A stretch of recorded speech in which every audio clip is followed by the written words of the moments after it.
Bonjour Guillaume Ménèche. Comment ça va? Très bien et toi? Bah écoute, ça va très bien. Je crois que c'est la première. C'est la première et je suis ravi d'être ici. Moi aussi. On peut le dire, dans les peut le bureaux de dire. flics. Ouais. Ah désolé, j'avais besoin de le dire. Non, t'avais besoin de le dire. Mec, Non, c'est mais un c'est cool. travail depuis longtemps et puis on s'est battu aussi pour pouvoir enregistrer ça ici, À Montréal? à Montréal. Ah oui, putain, c'est important de le préciser, on Ah n'est ouais. pas à Paris, On on est n'est à pas à Montréal. Paris, on est à Montréal. On est à Montréal, fièrement montréalais. Guillaume Ménèche, récemment arrivé. C'est un autre débat. C'est un débat. Nous sommes bavards, Voilà. ne le soyons pas trop. Nous allons en parler plus tard. Je te laisse. Écoutez, bienvenue sur le plan G. 1, 2, 1, 2, 3, 4. Ah, le point G. Que le point G. Le punto G. On va parler du point G ce matin, on en entend beaucoup parler. On sait jamais trop ce que ça veut dire. Alors, G. G. Guillaume Bénèche. Guillaume Bénèche. Gaspard G. Avec Gaspard G. Vous écoutez le point G. C'est de la poudre de perlimpinpin.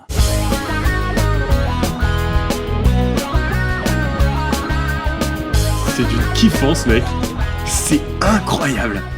C'est incroyable d'écouter ce jingle. J'adore ce jingle. C'est une réussite, une création de Gaspard. J'adore ce Ah bah écoute, attends. jingle. Oufissime. Honnêtement, on s'est bien marré à faire ce jingle, putain. Pas que le jingle. D'ailleurs, on n'a toujours pas choisi le bon logo. On n'a toujours pas choisi de logo. À l'heure où vous écoutez ce podcast, la cover du point G du podcast N'est pas n'a. Au sommaire de cette émission, finalement, un déroulé proposé cette fois-ci par Guillaume Ménage, que j'ai totalement approuvé. Pour moi, il avait zéro faute, ce déroulé. On commence avec un petit JT de la semaine. On vous présente 4 infos, 2 par Guillaume, 2 par Gaspi. Tout de suite, le JT de la semaine.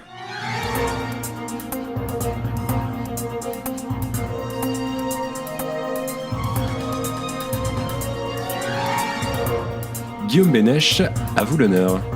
Je vais vous parler d'une info qui n'est pas très rigolote. C'était hier soir à Paris, une attaque au couteau qui s'est déroulée avec 7 personnes qui ont été blessées. La qualification de terroriste aujourd'hui n'a pas été retenue, pour l'instant, tant mieux, je dirais. Ça s'est passé dans le 19e arrondissement, 7 personnes ont été blessées, donc 4 très grièvement. Il y en a toujours 3 à l'heure où je vous parle qui ont été hospitalisées, dont une qui est dans un état critique. Les faits se sont déroulés aux alentours de 23h sur le quai de la Loire, dans le 19e arrondissement, près d'un cinéma. Ça a duré que quelques minutes et quelque chose d'assez, je dirais, c'est peut-être l'anecdote marrante ou surprenante de ce drame.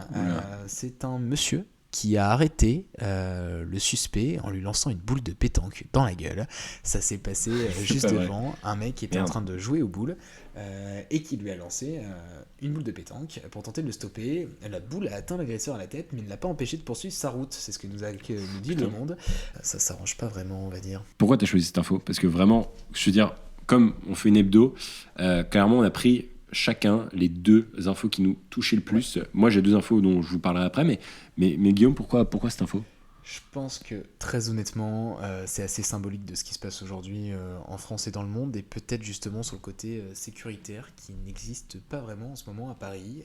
J'ai été très étonné en arrivant à Montréal d'une chose, c'est qu'on se sent hyper safe ici. Ouais. Il n'y a absolument pas une impression de malaise, ou alors qu'on va se faire attaquer à tous les coins de rue ou qu'il y a un problème. Et quelque chose qu'on a peut-être plus à Paris, on aurait moins envie de sortir à minuit ou 23h dans certains quartiers, ou sincèrement se balader tout seul avec une petite chemise. Sincèrement, je le ferai pas et je le fais pas et je le ferai jamais. C'est marrant ce que tu dis, ouais. Tu sais que je pense que c'est très psychologique. Je vais juste empiéter là-dessus parce que pour moi c'est vraiment un sujet, enfin c'est des débats continuels que j'ai eu. C'est vrai qu'en vivant à l'étranger, moi j'ai vécu tous les attentats de cette dernière décennie à l'étranger. Charlie Hebdo, j'étais à San Francisco. Le Bataclan, j'étais ici, à Montréal. Et en revenant à Paris, du coup, je me sentais extrêmement pas en sécurité. Pas en sécurité du tout. Et pourtant, cet été, je suis allé boire des verres en terrasse. Et au départ, je regardais les sorties de cours, je regardais les issues, ce genre de choses. Et je me suis étonné à le faire, en fait. Je sais pas, Paris, c'est une ville de 11 millions d'habitants. Montréal, on est 1 million dans la métropole et les alentours. Et donc, je pense que difficilement, ça peut être difficilement comparable. Tu vois, je sais pas. Peut-être au niveau du climat, mais le climat est différent. Mais je pense que c'est surtout ça. Tu n'as pas plus de risque de mourir à Paris, je pense, qu'à Montréal. Tu vois ce que je veux dire? Ah, bien sûr, sur ce point-là, de toute façon, je pense qu'aujourd'hui... Oui, mais donc à partir de ce moment-là, pourquoi tu te sentirais en insécurité à Montréal et en insécurité à Paris et pas à Montréal? Parce qu'il y a quelque chose de différent à Paris. Il y a une... Moi, j'ai plus l'impression, du moins, qu'en ce moment, il y a une haine, un énervement global. et qui se ressent vachement chez les gens. Et bon, alors c'est pas pour autant que chacun va prendre un couteau et tuer quelqu'un, tu vois, mais il y a quand même Une méfiance. Ouais, une certaine méfiance, je pense que c'est le mot. Il y a une certaine méfiance et peut-être que justement, du moins c'est l'impression que ça me donne, je me dis comment c'est encore possible qu'aujourd'hui, avec toutes les forces de police qu'on peut mettre sur place dans Paris, surtout dans Paris actuellement, avec les différents plans Vigipirate et tout ce que tu veux, on se retrouve encore dans une situation où un mec se balade pendant plusieurs minutes et attaque au couteau des gens. Et aujourd'hui, je trouve que Paris est dans un climat très très inquiétant. On aura l'occasion d'en reparler de toute façon, puisqu'on va parler d'un sujet fan service, comme je le disais, à savoir le sujet du jour, c'est justement l'immigration étudiante, mais comme de toute façon tous les deux on vit à Montréal, on aura l'occasion de faire des comparatifs haut la main. Et du coup, je me permets d'enchaîner avec ma deuxième info. Vas-y, la deuxième info, c'est la marche à Paris qui a eu lieu ce week-end pour le climat, qui a réuni plusieurs milliers de personnes, dizaines de milliers de personnes. À chaque fois, c'est la même histoire entre les chiffres des organisateurs et de la police. Elle réclame des politiques plus ambitieuses des associations qui organisent la marche. Ce qui m'a assez surpris, c'est que finalement, tu as des personnalités diverses comme Cyprien ou Marion Cotillard. Je trouvais ça assez rigolo parce que c'est pas forcément des gens qu'on a l'habitude d'entendre sur ce genre de sujet. D'entendre tout court d'ailleurs. Il y a d'autres youtubeurs que j'aime beaucoup, enfin des réalisateurs, je sais pas si c'est un gros mot de les appeler des youtubeurs, qui s'appelle Jackson Harris, qui est Jack's Gap. Il fait aujourd'hui des documentaires et des photographies sur l'environnement assez dingue, et donc qui était présent et qui faisait partie des organisateurs à Londres cette fois-ci. Mais ça montre qu'en France et ailleurs d'ailleurs, le gouvernement ne met pas assez l'accent sur un enjeu ultra important, probablement un des enjeux les plus importants que l'humanité ait connu. Je cite qui quand je dis ça ? Nicolas Hulot. Exactement, sur France Inter. Nicolas Hulot, ancien ministre de la transition écologique. Économique, n'importe Mon quoi. Dieu, Guillaume Ménèche. Wow, la transition écologique qui vient tout juste d'être remplacée par François de Rugy. Suite à une émission des plus particulières. Sur France Inter. Et d'ailleurs, sujet assez important, l'écologie. Et quand on regarde justement que cette marche écolo se déroule à quelques jours après la démission de Nicolas Hulot, je trouve ça assez marrant. Et surtout l'engagement des gens, comme tu le disais, dans la rue, surtout à Paris, sachant que l'écologie n'est pas un sujet très très très très apprécié des Français, disons. Mais je sais pas, je pense qu'aujourd'hui on part vraiment Peut-être sur qu'il y a un changement. Il y a un changement dans le sens où je pense qu'aujourd'hui les gens prennent de plus en plus conscience. Par exemple, moi tu me parlais d'écologie avant, je trouvais ça juste relou. Et de plus en plus, il y a une prise de conscience, je pense, principalement de la jeunesse. Il y a un point intéressant, c'est mon petit frère est beaucoup plus écolo que je ne le suis. Pourquoi ? Parce qu'il y a tout un truc au niveau de l'éducation. On n'a que 7 ans d'écart. Pourtant, à l'école, lui, il a appris à recycler ses trucs, il a appris le tri sélectif, il a appris ça dès la maternelle. Moi, on commençait à en parler en CM1, CM2, 6e, et je pense qu'en fait, finalement, c'est dans la tête, quoi. C'est au niveau de l'éducation, tout simplement. Ah, mais il y a moyen. Alors, j'ai envie de vous parler d'un truc qui n'est pas non plus très très fun. J'ai découvert ça. Il y a des panneaux d'exposition Simone Veil qui ont été dégradés au Panthéon à Paris. Ouais, c'est drôle. Je l'ai lu, mais moi, ça me parle pas des masses, mais du coup... Moi, ça me parle bien, parce que bon, j'ai pas mal travaillé sur Simone Veil, que ce soit sur l'IVG que sur le génocide nazi quand j'étais au lycée. Voir des expositions dans divers mémorials et surtout à Auschwitz, où je me suis rendu avec mon lycée il y a un an.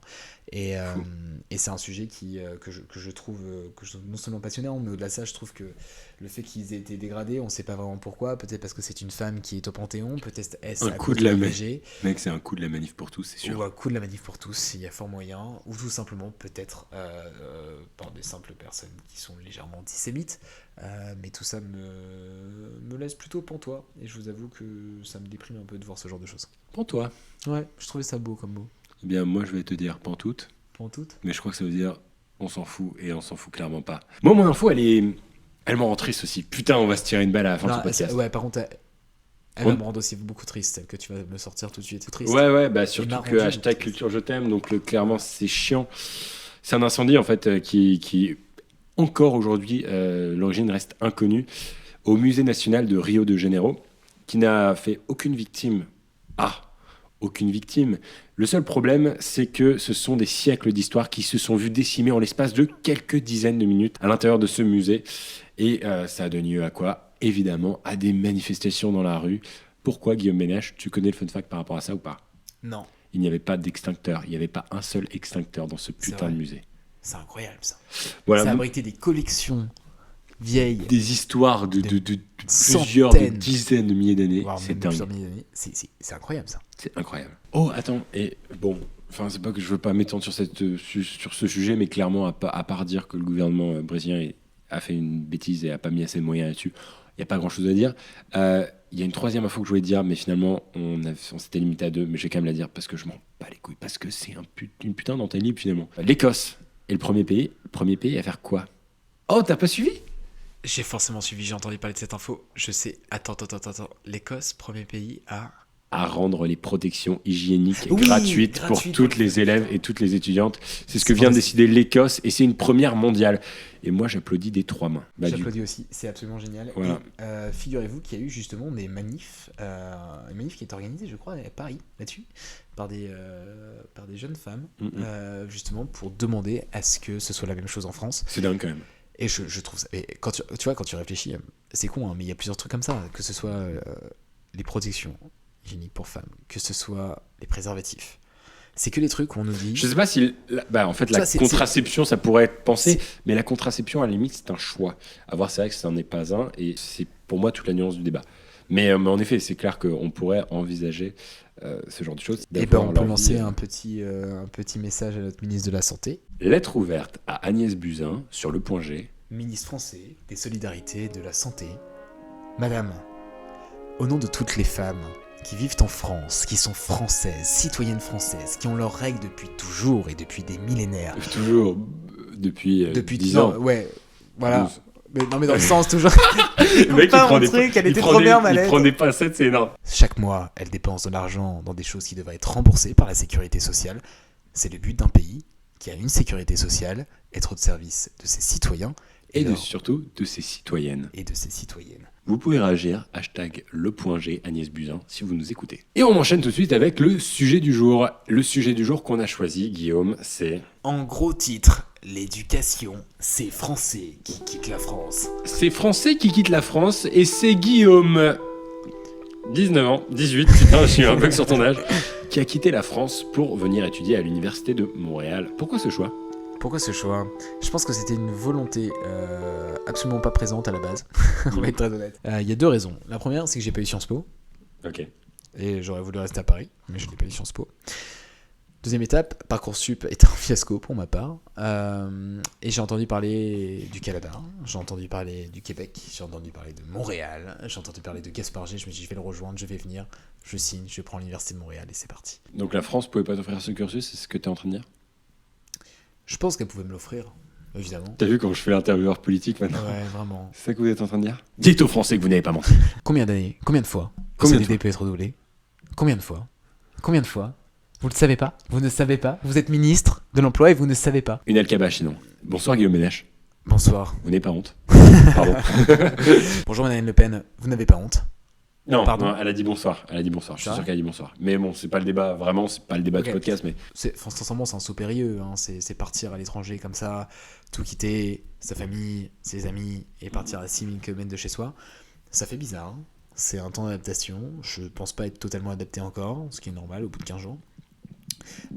Mais je pense que c'était un bon choix, et en vérité, je pense que je vais beaucoup plus apprendre en 3 à 4 ans ici qu'en ayant passé 3 ans en France dans un cursus classique. bah déjà, c'est un sacré apprentissage pour toi-même en fait, pour ta gueule aussi.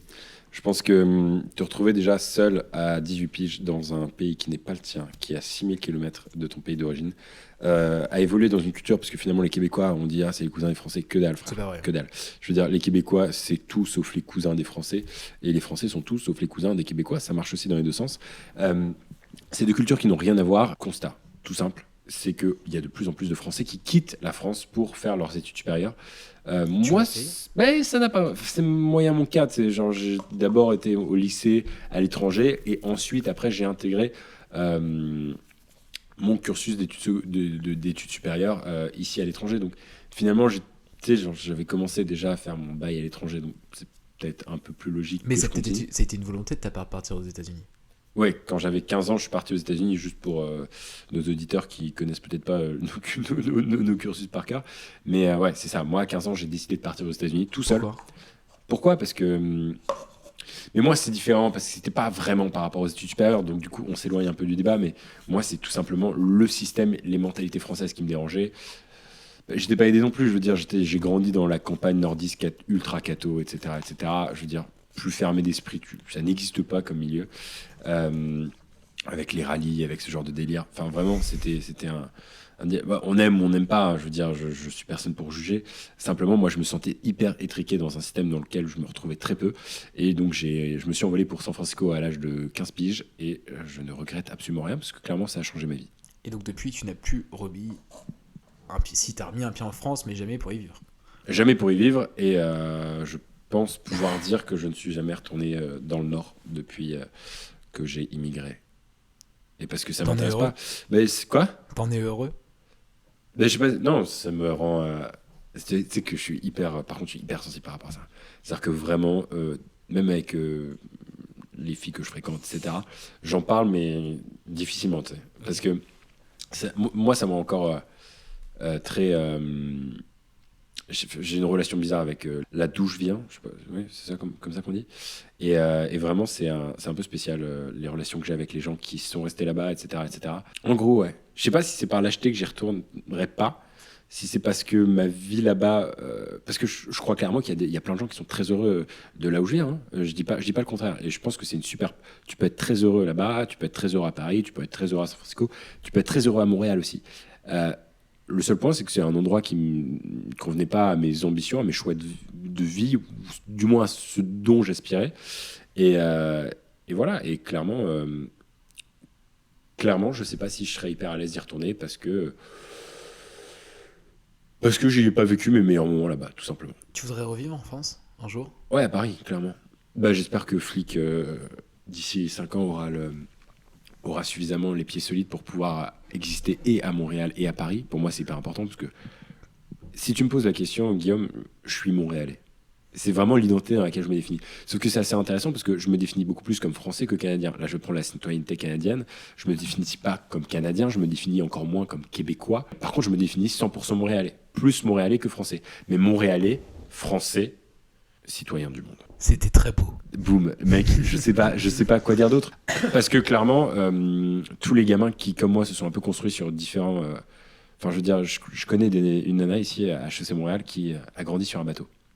Incroyable. C'est fou, ça. Incroyable. Mais du coup, c'est assez drôle parce qu'elle a beau avoir un accent hyper neutre, assez parisien, etc. Bah, finalement, elle se sent complètement apatride. Et c'est un peu mon cas aussi ici, c'est-à-dire que j'ai écrit cette bio et beaucoup de mes potes expats m'en ont parlé de cette bio. Un peu chez moi, un peu touriste.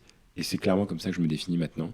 C'est-à-dire que finalement, je suis un peu de partout et de nulle part. C'était beau, mais c'était beau. Mais du coup, on s'éloigne complètement du sujet parce que le sujet à la base, c'est vraiment. Ouais, mais c'est justement intéressant, tu vois, parce qu'on a tous les deux parcours qui sont similaires sur certains points, mais en même temps totalement différents. Clairement. Par nos emplacements géographiques, par notre vie familiale, par les choses qu'on a pu faire, où on a pu vivre, comment on a pu vivre. Et ça, je trouve ça vachement intéressant, puisque pour les personnes qui nous écoutent, je pense que ça permet de montrer aussi que on peut venir de n'importe où. On peut avoir vécu n'importe où. En vérité, quand on a envie de faire quelque chose, on peut toujours le faire et ça ne dépend absolument pas de la situation géographique dans laquelle on est. On peut monter une boîte française depuis Montréal. Ah, littéralement. Oui. Même si t'es incorporé à Montréal. Même si je suis incorporé au Québec. Mais bon, c'est encore une autre affaire. Cette année, le gouvernement français a mis en place une nouvelle plateforme. Ça s'appelle Parcoursup. Pour remplacer APB, qui avait été un énorme fiasco les années précédentes. Parcoursup a été créé en l'espace de quelques semaines. On voulait interroger Frédéric Vidal, ministre de l'Éducation supérieure et de la Recherche, pour Flic. Et en fait, on a eu carrément la possibilité et on a refusé. On a refusé parce que... Ouais, on a refusé. Tu te dis, c'est bizarre quand même, pourquoi t'as un média qui a 3500 likes, pourquoi tu refuses une interview de ministre? Et c'est parce qu'en fait, vraiment, les élèves étaient remontés de chez remontés. Je veux dire, tu regardais les réseaux sociaux au moment des annonces de Parcoursup, c'était incroyable. Mais tu sais que pour l'avoir vécu en direct en France, c'était quelque chose de complètement fou. Et on s'est dit, elle va s'en prendre plein la gueule, ça va pas du tout être objectif. Et Pas pour dire, je défends pas du tout Parcoursup, mais je veux dire, réformer, c'est jamais très simple. Et Moi, tu vois, j'ai envie de te dire, si on va juste parler de la plateforme, juste pour expliquer brièvement pour les personnes qui ne l'ont pas vécu cette année, comment ça fonctionne, ce que c'est. Parcoursup, ça a été créé en quelques semaines, quelques mois tout au plus, avec un budget quasiment de 0 €. L'objectif de Parcoursup, ça a été de faire en sorte d'accélérer et de simplifier l'arrivée dans le supérieur des jeunes Français et des Français de terminale. Comment ça a fonctionné? De façon assez simple, concrètement, on s'inscrivait sur le site auprès de son établissement scolaire, on renseignait toutes les infos, on avait un CV à remplir, une mini lettre de motivation à remplir, on choisissait nos vœux, donc c'est-à-dire qu'on choisissait jusqu'à 10 établissements, 10 vœux, pour être précis, voire 20 parce qu'on pouvait faire des sous-vœux, enfin, c'était un peu complexe ça. Aucune classification par ordre de priorité, c'est-à-dire que le premier truc qui tombe, logiquement vous l'acceptez ou vous le refusez, et ensuite c'est à vous de voir si vous allez avoir le reste ou pas, et c'est un peu un pari à faire. ouais, c'est un peu la roulette russe, quoi. Ouais, clairement, l'objectif étant, c'était très clair, c'était de faire en sorte que le plus de jeunes soient casés assez rapidement, et faire en sorte qu'on n'ait pas des personnes comme les années précédentes, qui soient des milliers à attendre une place et qui n'en aient pas à mi-septembre. Les universités se sont retrouvées dans une situation extrêmement complexe, à la fois parce qu'elles ont dû utiliser un système qu'ils ne connaissaient pas du tout, c'est-à-dire devoir trier des lettres de motivation et des CV plus des vœux, ça n'était absolument pas fait avec APB. T'as des personnes aujourd'hui, et je connais je connais plusieurs jeunes entrepreneurs aujourd'hui en France qui ont... D'ailleurs, c'était marrant, je viens de dire une phrase en citant le nom d'un média. C'était fou. J'ai dit aujourd'hui en France, et c'est le nom d'un média. Attends, tu viens de Paris? Ouais. Ouais, donc t'es un peu le Parisien. Waouh! Et le pire, c'est le même groupe. De quoi? Ah oui? Le Parisien aujourd'hui en France, c'est la même chose. Bon, on va peut-être pas refaire le monde. Voilà, stop. Ah là là là là, il est drôle. Mais on va faire une petite chronique express quand même. Non, on va peut-être pas faire le point, vraiment. Non, mais après, moi, je viens d'Île, mais de là dire que je suis la voix du Nord... Surtout que... Attends, qu'est-ce qui se passe là? Oh putain, putain, qu'est-ce qui se passe, mec? Mec, qu'est-ce qui se passe? Est-ce qu'il y a un Okapi qui vient d'entrer dans le studio? Il y a moyen. Ouais, j'aime bien aussi. Mais attends, tu m'as dit que t'allais à l'opéra demain? Non, samedi? Ouais. Tu vas voir le mariage de Figaro? J'essaye depuis tout à l'heure comment caser le Figaro. Bon, allez, on arrête? Alors, on enregistre le podcast, on n'a rien dit. Ouais, mais demain sera pas un petit mardi. Hein. Allez, super. Et c'était un bon. C'était parfait. Un bon coup de com'. J'aurais préféré, très honnêtement, je te le dis, j'aurais préféré qu'on continue avec APB pendant un an. Le temps de mettre en place une vraie plateforme avec un vrai budget, plutôt que de faire ça, qui est un macassacre. Honnêtement, je pense que c'est l'un des plus gros bad buzz du gouvernement d'Emmanuel Macron au bout d'un an et demi. Je pense que sincèrement, ils sont pas prêts de ce qui va se passer, parce qu'à mon avis, ça va continuer et les mois qui vont venir vont être très durs sur le plan éducation, alors qu'ils ont fait de belles choses sur le plan éducatif. On vous invite à consulter la réforme de Jean-Michel Blanquer, qui est d'ailleurs disponible sur la chaîne de Gaspard G et sur Flick. Une interview de 30 minutes, chiante et ennuyante. Très intéressante. À retrouver sur Facebook. Voilà, si vous êtes allé au bout de cette interview, vous pouvez nous le dire, #lepointg. Je pense que même ma mère n'a pas regardé jusqu'au bout. Tout de suite, le super méga gros coup de cœur. C'est l'heure du super méga giga. Super méga gros coup de cœur. Le super méga gros coup de cœur. Je me permets de commencer avec mon super méga coup de cœur parce que pour moi, c'est un super ultra giga méga gros coup de cœur. J'ai fait une expo et je l'ai faite il y a 3 jours. Ça s'appelle le World Press Photo. C'est un concours annuel de photographie de presse. Pourquoi c'est intéressant? Parce que, Guillaume, je vais te le dire, c'est présent dans 40 pays différents et ça touche des millions de visiteurs par an. Si je vous en parle, c'est parce que vous qui êtes à Caen, vous qui êtes à Paris, vous qui êtes à Montréal, à New York, à Bombay, vous pouvez aller voir le World Press Photo. L'exposition, elle est extraordinaire. Tu connais? Ben oui. Parce que tu m'en as parlé. Parce que je t'en avais parlé. Eh ben, Guillaume, vraiment, je t'invite à aller la voir avec ou sans Isia. La nature, l'environnement, le sport, les sujets contemporains, les projets à long terme, les projets humanitaires, c'est tout autant de sujets qui sont traités dans cette exposition, à chaque fois par catégorie. Et donc, il y a le 3e, le 2e et le Grand Prix. C'est des photos. À chaque fois, tu as environ 1, 2, 3, 4 photos par thème. Tu as l'histoire des gens qui sont photographiés, tu as l'histoire qu'il y a derrière cette photo.